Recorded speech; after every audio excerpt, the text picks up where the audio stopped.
That was beautiful, Chad. Thank you. Wow, beautiful. Well, I get the pleasure of introducing Dawson Church. Dawson Church is an award-winning science writer with 4 best-selling books to his credit. The Genie in Your Genes was the first book to demonstrate that emotions drive gene expression. Mind to Matter showed that the brain creates much of what we think of as objective reality.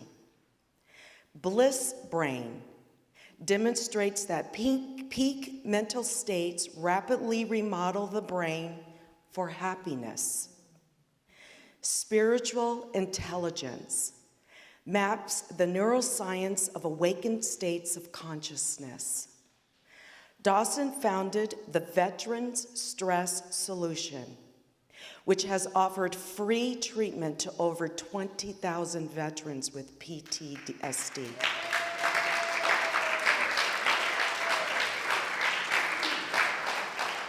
His groundbreaking research has been published in many prestigious science journals. He shares how to apply these breakthroughs to health and athletic performance through EFTuniverse.com, one of the most visited alternative healing sites on the web. You can read his full bio and anything else at EFTuniverse.com. Please give a warm welcome to Dawson Church.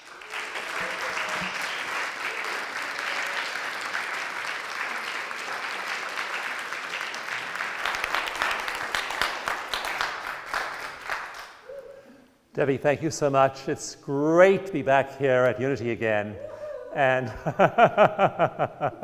as I look out at all these angelic faces and reflect on our coming together to connect and be in this place of intention, of prayer, of grace, I am so grateful that we're here.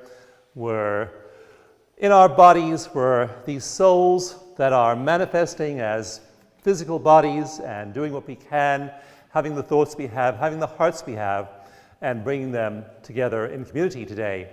So thanks for being here. And I really focused very deeply and I prayed about what to share this morning as a topic. And I picked one that I thought was the most difficult and edgy topic I could possibly find. No easy panacea today. I figured that rather than talk about something that was overtly inspiring, I talk about something difficult. And that difficult thing is a phenomenon that is global and personal, which is the intense fear and concern and even despair that many people are feeling about the state of the world today. And the world obviously has absolutely enormous challenges in front of it. The world has challenges that are unprecedented in human history. One of those is climate change. We're at this juncture where we are seeing such rapid climate change. Almost every day brings more bad news about the collapse of the Greenland ice shelf or much more rapid melting of glaciers. This last week it was the collapse of a major current in the Atlantic Ocean that's been circulating for millions and millions of years, and suddenly it's slowing down and may stop, and that'll change entire ecosystems very, very quickly within a few years. So there are all of these pieces of news, and they're also existential. They're affecting everybody. It's not like we can say, oh, your end of the boat has a leak and is sinking. We're all on this boat together. We're all here on Earth together, and when something happens in Siberia or something happens in Antarctica, it can affect us. So we, as a human species, have this challenge we've never had before. And we as human beings are used to challenges. We formed bands of small groups of people after the last ice age around 15,000 years ago, and communities got together, and it was much easier to survive if you all did the thing you did best. So we're used to forming small groups, but those small groups also would tend to then be in conflict for resources with other groups. And so we have these groups that separated and then competed for resources. And that today is the nation state. We have all these nation states who are in conflict and are competing. So we have to rise above where we are now in order to address huge challenges like species extinction, like climate change, like racial inequality, social inequality, gender inequality, income inequality. There are all these massive global problems we have to face. And we are using a mental and social operating system that's really old. We evolved it over the course of millions of years, and we now have to meet the challenges today with these bodies, these minds, these social structures that have served us okay for a while in evolutionary history, and we now collectively as a whole species face these threats and have to learn to rise above our parochialism and then meet these global challenges. And they're massive, and they can really affect huge numbers of people and even drive us extinct. So we're at this part of our story, our human story, where we're facing these massive challenges, and they're really affecting people's mental health. The mental health of young people is worse today than it's ever been before. I read or look at the abstracts of about 100 studies a week, and one that came out this last week looked at teenagers. They're spending an average of 5 hours a day scrolling through short-form videos. 5 hours a day. 5 hours a day. And their mental health indicators are worse than they have ever been. The number of young men in mental health crisis has risen dramatically over the last 30 years.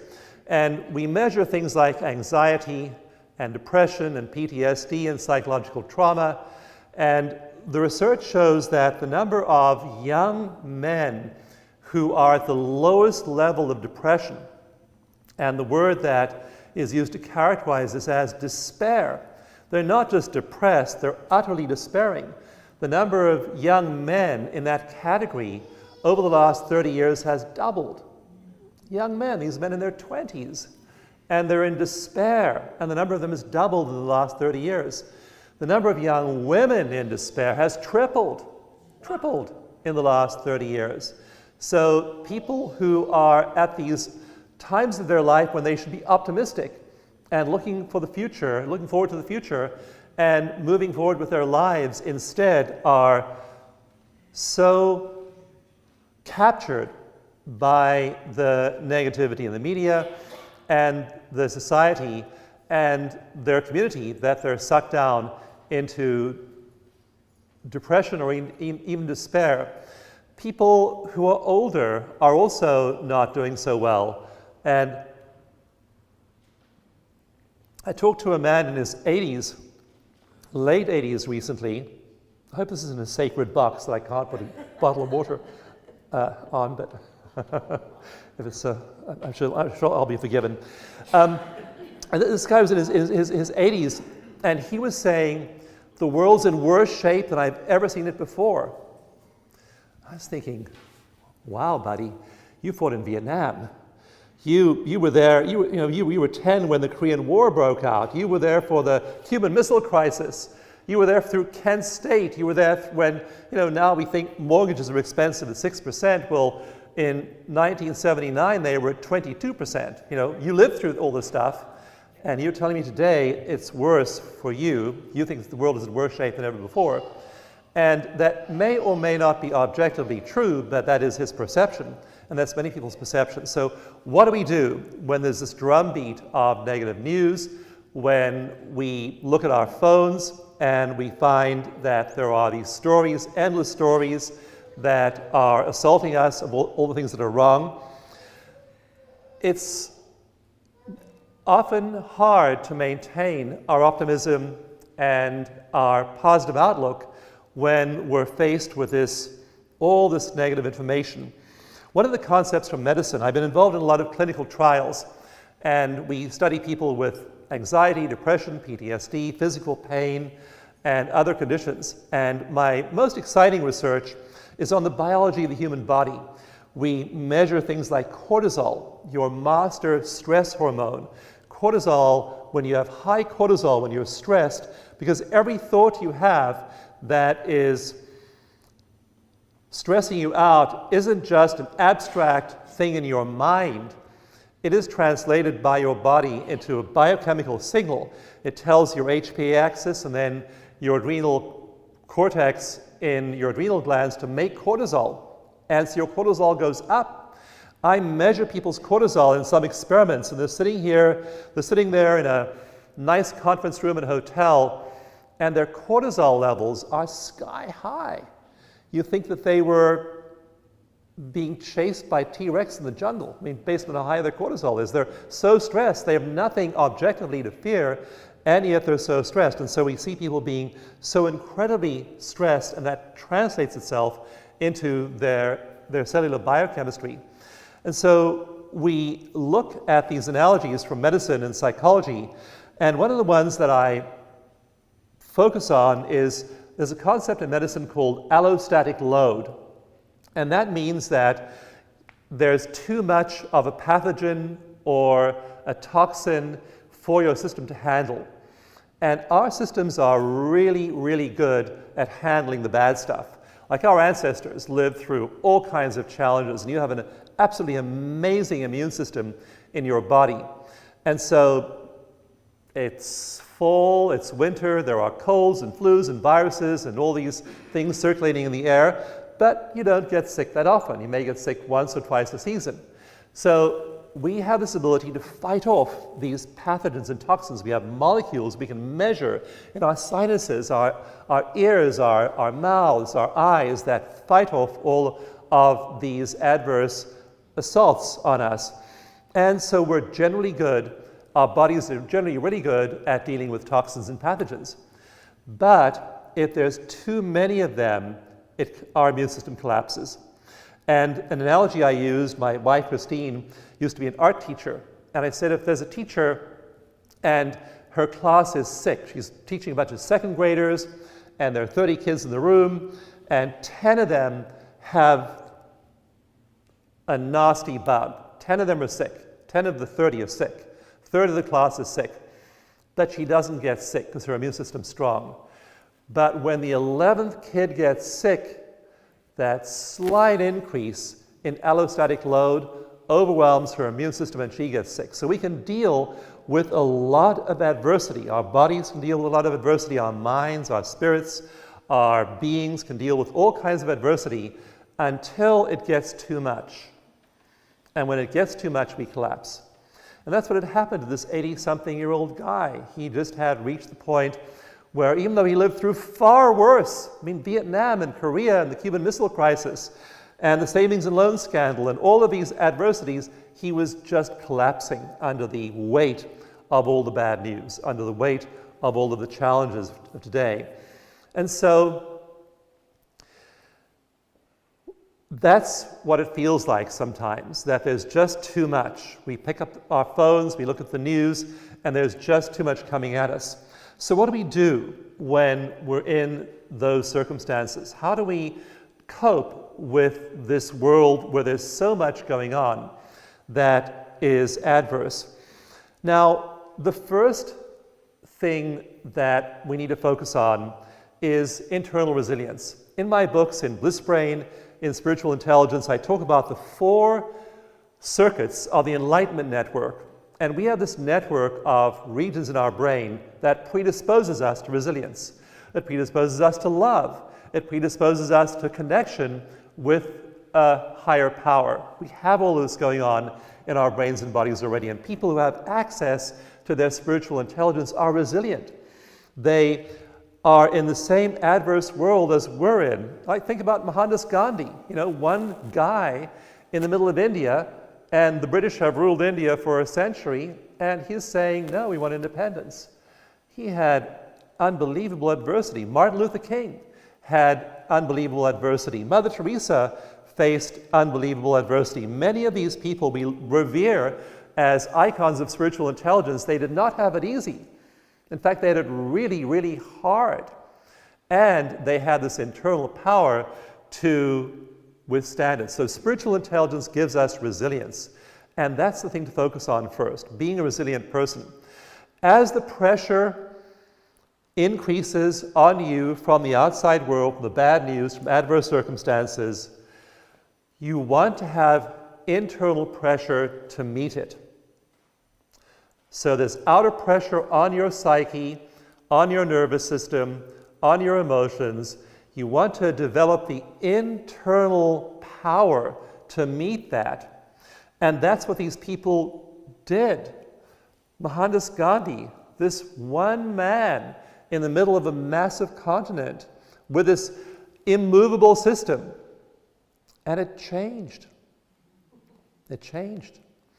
I remember when the Soviet Union and the US were locked in conflict in the early 1980s.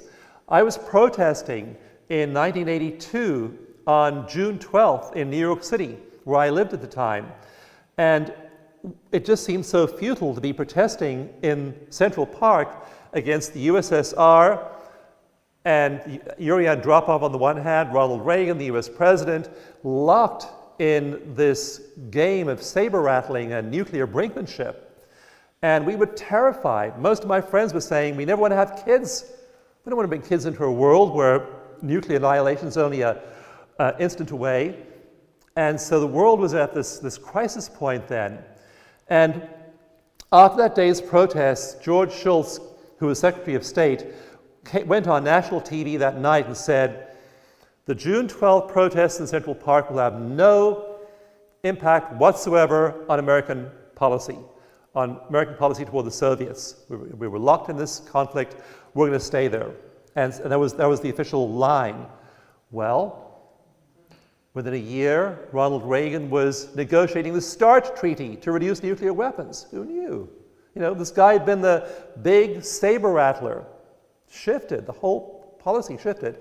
So the world can shift as these forces of love, light, compassion, wisdom are present, and they can be strong. Mohandas Gandhi looked very weak and powerless. Martin Luther King and the people who marched with him seemed as though they didn't have many of the cards, but they had so much of that internal power, that belief, that conviction. And I want you to have that. As all this stuff is impinging on you from the outside, I want you to have internal power. I want you to be people of such conviction, such faith, because that is strong. That is what moves mountains. That's what counts in history. Who was the Viceroy of India when Gandhi was doing his protests? Who knows? We've forgotten. Who was the president of India back then? Who was the chief head honcho then? You know, we don't remember the names of, you know, who was Caesar when Jesus was doing his public ministry. Probably don't remember. Who was the mighty Roman emperor? You know, we've forgotten these people, but we remember those of love and kindness and compassion and conviction. And so you want to be one of those people and have that be strong in you. There are 275 million people in the world who meditate every day. The number of meditators in the US has gone from 1% in 1980. I traced this in my book, Bliss Brain. In 1980, 1% of the population in the US was meditating. Then it had quadrupled, it had gone up by 2004 to 4% of the population. By 2017, it was 15%. Today, it's almost 20%. 20 times the number of people meditating in the world today as there were in 1980. So that's a force for good. When I sit there in meditation, I get up early in the morning and meditate, I can feel the energy.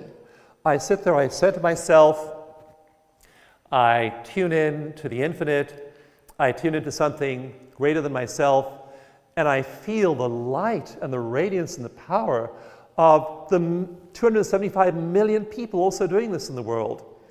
That's what's the pressure that enables you to withstand the outer assault of all the bad news. You now have internal power, and the power of the powers that be out there might look as though it's too big, too strong. The billionaires, the oligarchs, the warmongers, they may look like they have all the cards, but they don't. The real power is the love and the compassion, the kindness that people like us bring. And there are millions of us, huge numbers of people all over the world. You'll feel that as you meditate every morning. I strongly encourage you to meditate every single morning. I wake up in the morning, I do that. I could no more not meditate than I could not breathe. After a while, you just get so used to being in bliss brain. It just feels really good to unlock serotonin, dopamine, oxytocin, all these wonderful neurochemicals in your brain. You feel great and you feel this energy moving through you. You want to meditate in the morning and center yourself and be in that place of love and kindness and power. So that's what we do. Is there this chaos in the world? Yes. Are we Pollyannas, denying it, spiritual bypassing about it? No, we aren't. We admit that those things are happening. But we also know what's real. In Hinduism, there's this concept of Maya, the unreal, the passing show. And that's just the passing show. It's just coming, it's going. We'll have forgotten about all these news headlines within a few months or a few years. What's real is love and compassion. What did Jesus bring? What did Buddha bring? What did the great spiritual leaders of history bring? They brought that love and compassion. That's what resonates, we remember, and that's what's shaping the world in a huge way. In the last chapter of both Bliss Brain and Spiritual Intelligence, I look at the data from large-scale scientific studies, population-sized global studies, showing what's really happening in the world, and it's remarkable. There are so many positive things going on. You won't find many of them in the regular news because they aren't dramatic, they aren't bleeding, but they're there. And they're there if you look for them. They're certainly there in the big data. So you want to be one of those people who is filled with light and love and compassion. When you meditate, when you tune in, you'll feel those 270 million people doing this as well. And that force for love and compassion and kindness going into the world, you then become strong. When I go to my work, when I start work, after each day's meditation, I feel that strength, I feel that inward pressure, and I go out and do things in the world that are doing some good.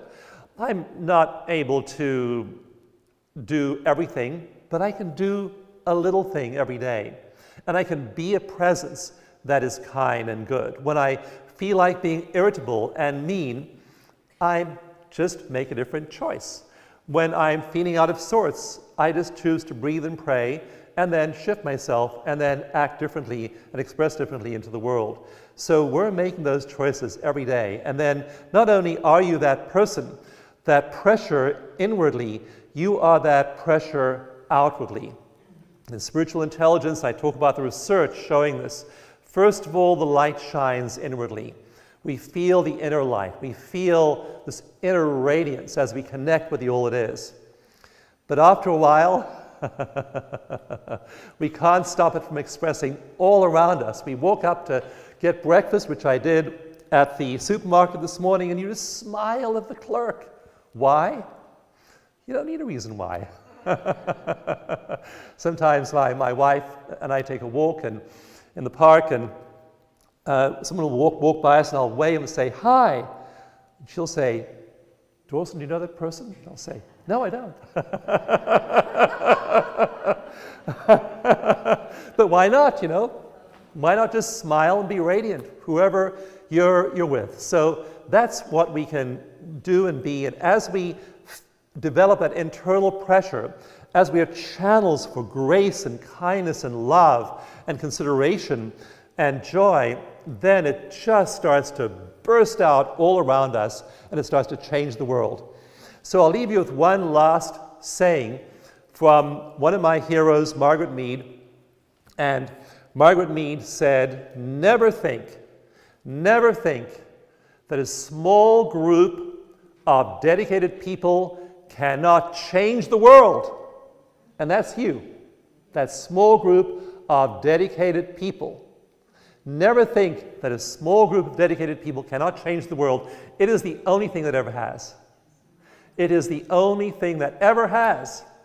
So that is what we do. We develop that internal pressure of love, kindness, compassion, grace, wisdom, and then it's not just internal.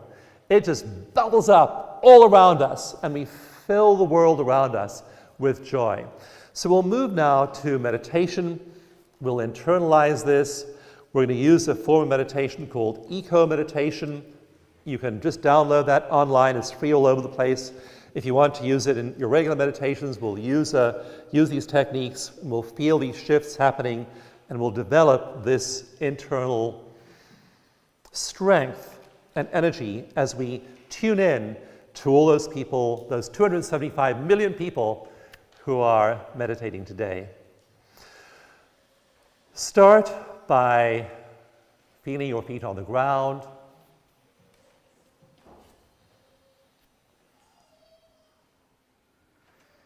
Feel your breath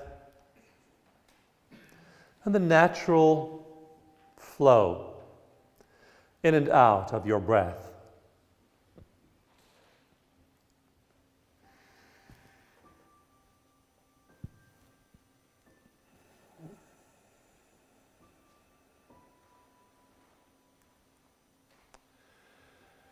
And as you breathe, slow your breathing down to 6 seconds per in-breath and 6 seconds per out-breath. So breathing in 6 seconds, breathing out 6 seconds.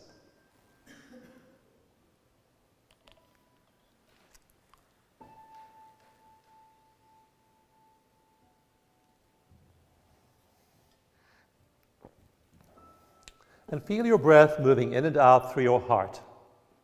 Breathe in through your heart, 6 seconds. Breathe out through your heart, 6 seconds.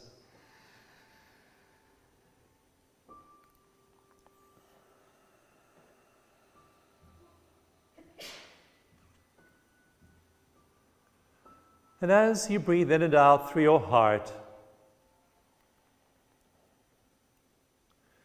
bring to mind one of the great archetypes of love and compassion that's important to you in your life. Could be a great spiritual teacher, could be a saint, could be a historical figure, but bring to mind someone that to you represents love, compassion, grace,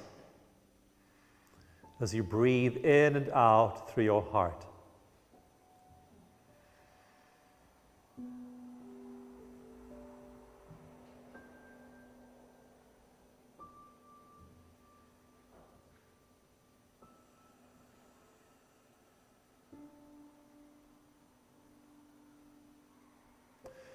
And feel the connection between your heart and this archetypal being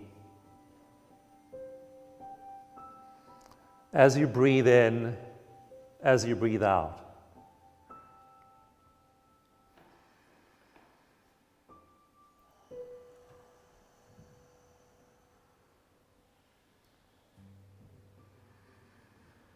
Feel your heart connecting. And feel the love that comes from that connection.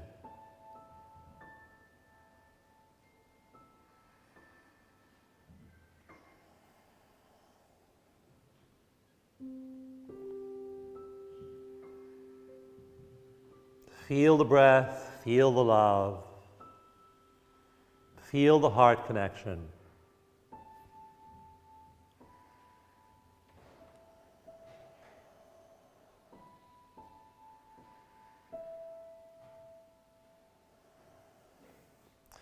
And as you feel that feeling,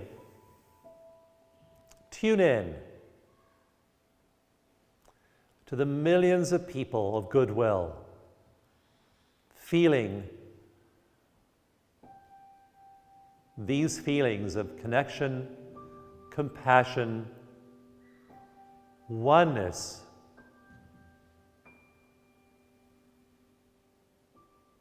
with a reality greater than themselves.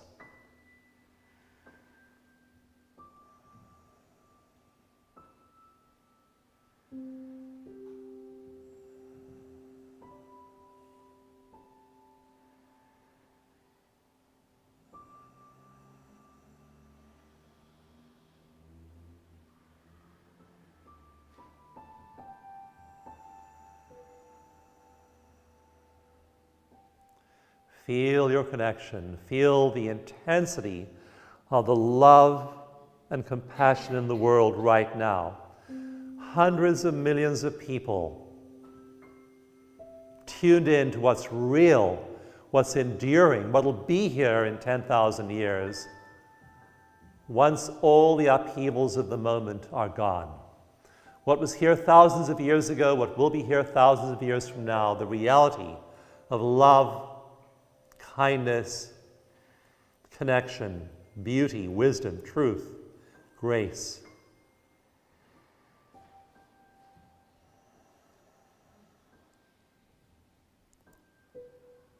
And then, with the next 3 breaths, having connected with the great global wave, the pressure of the real, feel the breath flowing in and out of your heart. And with the next 3 breaths, bring yourself fully back into the here and now. Feel your feet on the ground. Feel the weight of your body on the chair.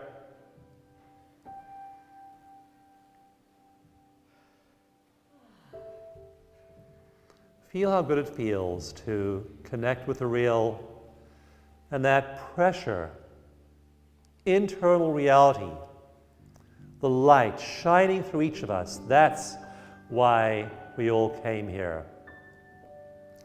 With the next breath, open your eyes. Keep your eyes soft. Stay in that soft place. I know that you did come here to be that being of radiance, to walk the planet and to express that joy, that love, that peace. You are strong. You are a shining, radiant, angelic being. And that's why you're here, is to radiate this into the earth. That's why we're all here. That's our purpose here. So thank you so much for joining me in that. Every blessing.